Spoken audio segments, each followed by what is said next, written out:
Mi is pontosan az a Kallisztó? Vagy más néven Jupiter 4. A naprendszerünk egyik holdja, egészen pontosan a Jupiter második legnagyobb holdja a Ganymedes után. Továbbá ez a harmadik legnagyobb hold a naprendszerben, a Ganymedes és a Saturnus legnagyobb holdja a Titánt követően. A holdat 1610-ben fedezte fel Galileo Galilei. Átmérője 4821 km, és egy apró érdekesség, a Merkur mint bolygó átmérője 4879 km, aminek a Kallisztó a 99%-át teszi ki.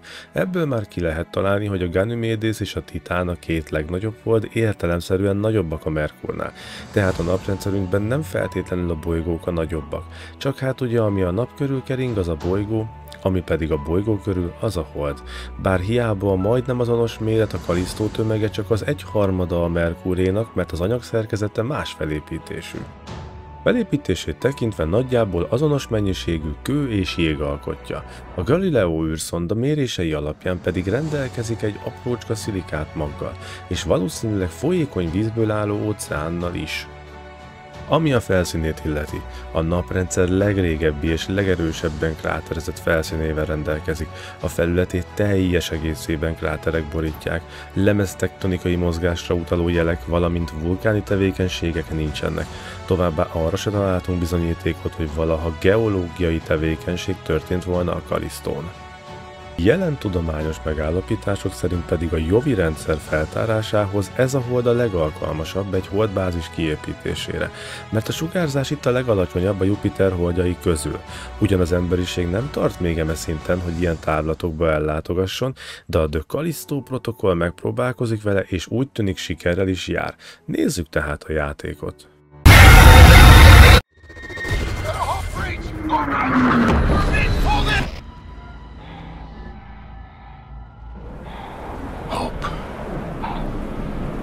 Slipping away.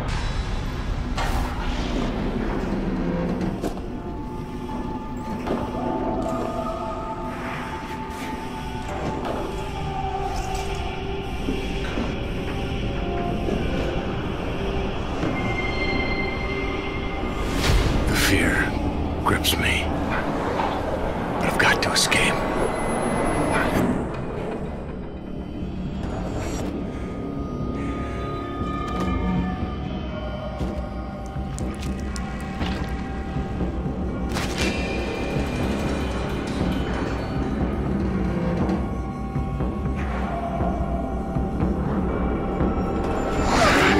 Every sound, every movement is closing in.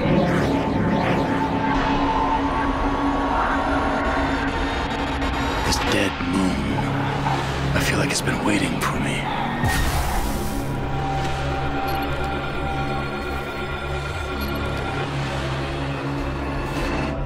Like it knew I'd end up here. It's not done with me yet. Főszereplőnk Jacob Lee. Vele fogunk végigmenni a történet fonalán. Ki kell emeljek azonban egy fontos dolgot, méghozzá azt, hogy jó magam a Dead Space-szel soha nem játszottam. Szóval ha úgy érzed, hogy ez a játék nem egy Dead Space, vagy nem üti meg azt a szintet, én ezt elfogadom, de ami ezt a bemutatót illeti, nekem egy igen nagy újdonság volt, és én innen fogom vizsgálni a játékot. És örülök, hogy ez így alakult, mert lehet, hogyha ahhoz szeretném hasonlítani, akkor más lenne a véleményem. De ez nem az a játék, csak a készítők egy része azonos. Engedjetek meg még pár szót nekem, csak hogy a videó után fixen legyen elég infótok a játékról. Tehát, a The Callisto protokoll eredetileg a Striking Distance Studio létrehozásával vette kezdetét 2019. júniusában a PUBG Corporation, mai nevén PUBG Studios keretein belül. A fejlesztést az a Glenn Schofield vezette, aki korábban a Dead Space sorozat alkotója is volt. A stúdiót eredetileg a PUBG univerzum bővítésére hozták létre egy narratíva vezérelt játék létrehozásával. 2022. májusáig ez rendben is zajlott, hogy a PUBG-be illeszék a sztorit. Ám az előbb említett hónapban Schofield jelezte, hogy a játék túlnőtt a terveiken, és már saját önálló történettel rendelkezik. Már nem a PUBG univerzum része, és innentől kezdve már egy önálló játékként dobták piacra. Tehát 2030-ban vagyunk. Főszereplőnk Jacob és társa Max Barrow, a United Jupiter Company szerződéses teherszállítói, valamint a UJC Sharon másodpilótái. Az egyik szállításuk során azonban címkézetlen törékeny rakományt kellett szállítaniuk az Európára, és a UJC által üzemeltetett Black Iron Prison között, magyarul az Európáról a Callistóra. Az Európa a Jupiter egyik holdja, ahogyan a Callisto is, ahol a tudomány jelen állása szerint akár élet is lehet a felszín alatti óceánoknak köszönhetően. Tehát, miután távoznánk a Callisto felszínéről, támadás éri főhősünket és társát. Így képtelenek vagyunk visszaszállni, vagy úgymond zuhanni a Callistóra. Max társunkat megölik, így egyedül maradtunk, illetve annyira egyedül mégsem, mert kiderül, hogy van még egy másik túlélő Dani Nakamura személyében. Börtönbe zárnak minket, ahol hamar megtudjuk, hogy valamiféle vírus elszabadult, és a rabok egy elég durva mutálódás eredményeképpen átalakultak, és mindent megtesznek, hogy akit csak lehet, kinyírjanak maguk körül. Úgyhogy nincs más dolgunk, mint menekülni, és amint ezt megkezdenénk, találkozunk Elias Porterrel, aki régóta fogoly már a börtönben, és azt állítja, van egy terve, hogyan menekülhetünk meg. Dannyt megpróbáljuk kiszabadítani, ami sikerül is, de a hölgyem még nem akar velünk tartani. Miután menekülünk tovább, innentől spoiler alert úgy néz tovább, tehát Eliasszal menekülünk, amikor Ferris elfog minket, ő az a tag, aki meg van fertőződve, de valahogy az intelligenciáját megőrzi. Ez a tipik minden zombis filmben lévő Stephen Hawking pali. Na. Hát miután elkapnak minket, egy kisebb baleset következtében Eliasnak betörik a szkafandere, hívjuk így, és megfullad. Danny visszanyeri Elias emlékeit a Black Ironról, és nem szívesen, de végül összeáll velünk. Hogy ez mekkora szerencse a sztori végén, ki fog derülni, ne aggódj. Következő útunk a Sharon roncsaihoz vezet, de itt csak orvosi ellátást találunk majd. Elmegyünk a hangárba, hogy segítséget hívjunk, de az érkező csodaűrhajót kilövik, hogy nehogy el tudjunk már menekülni. Itt lesz egy kis dirdult csicsat, és miután lecsitlapodnak a kedélyek, rájövünk, hogy nincs több menekülési út, plusz a szörnyek is egyre jobban mutálódnak. Tehát mit van mit tenni? Szembe kell szállni Cole-lal, hogy válaszokat kapjunk. Danny és Jacob, azaz te, aki ezt a játékot játszod, Arkas romjain haladtok keresztül majd. Callisto eredeti kolóniáján, mielőtt elhagyták azt az első telepesek, majd a tetejére épült volna a fekete vasbörtön. Sose fogom megérteni, miért menne el az emberiség, hogy ilyen messze börtönt építsen, de oké, legyen hát. Felfedezzük tehát, hogy az Arkason hasonló járvány tombolt, mint a jelen börtönben, ahonnan megkezdtük a menekülést. A UJC ezt követően kiirtotta az egész kolóniát és elfedte a maradványokat. A sztori vonalon haladva találunk egy labort, ahol egy kis üvegcsőben elrejtett idegen lényt fedezünk fel. Ezt a lényt az Arkason a bányászok találták meg, látták benne a lehetőséget és elkezdtek vele kísérletezni. Na ez vezetett hozzá a járványhoz és a mutációhoz. Miután kiderült minden, jöhet egy kis izgalom, és Danny megfertőződik, aggódó főhősünk pedig mindent meg is tesz, hogy megmentse a hölgy életét. Egy támadásban azonban úgy alakul sorsunk, hogy visszatesznek az eredeti cellánkban, ahonnan a börtönorvos szabadít ki minket, aki nem más, mint dr. Caitlin Muller.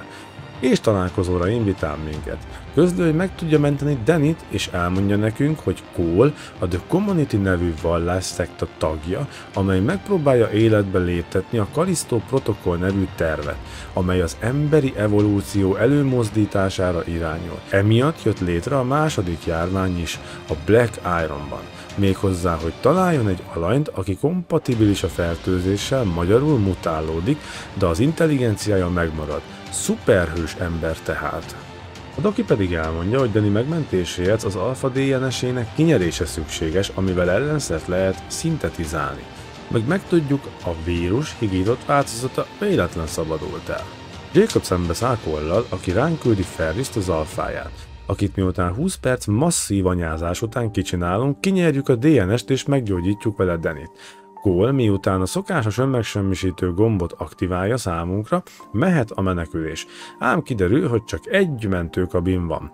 Dannyt beletuszkoljuk, majd egy mintával karöltve elküldjük, miközben mi ott maradunk harcolni, bár ez csak átvezető. Az önmegsemmisítés leáll, és élünk. A játék viszont ezernyi kiskapuval itt ránk vágja a villanyt, gyanítva, hogy ennek a résznek lesz még folytatása.